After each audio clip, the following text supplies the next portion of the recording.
Welcome back. I'm Bob Kirkpatrick with today's sports. Big Bend Volleyball was shut out 3-0 on the road at Spokane last night. The Lady Vikings have dropped to 5-8 in the NWAC East Region standings with one game left against Wenatchee tomorrow night. Big Bend is one game back of Columbia Basin in the race for the fourth and final playoff spot. The Hawks have 2 games left to play. If they win out, they qualify for postseason. If Big Bend and Columbia Basin end regular season tied, the Lady Vikings have the tiebreaker, having taken 2 out of 3 games from the Hawks this season. The Washington State Cougars have lost 3 straight games by big scores and are in danger of missing out on a bowl game again. But Coach Mike Leach says many of his team's problems aren't between the sidelines. They're between the ears. Leach says a lot of his players are overthinking game situations, trying to anticipate every contingency. And that has the effect of slowing down their reaction time. Well, there will not be a 4th straight loss for the Cougars this weekend unless the team can figure out a way to lose on a bye. Washington State is back on the gridiron November 16 when the Cougars head to Wildcat territory for a game with Arizona.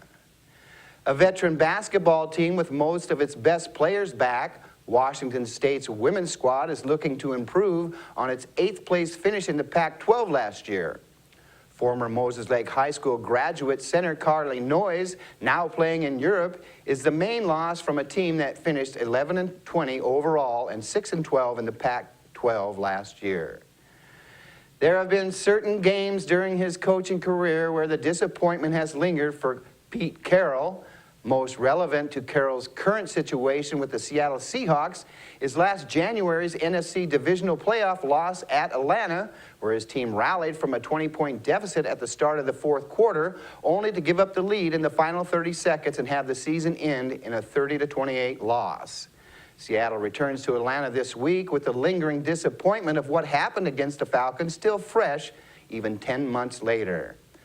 Seahawks center Max Unger and defensive end Red Bryant did not participate in practice Wednesday as each went through mandated concussion protocol after being injured last week against Tampa Bay.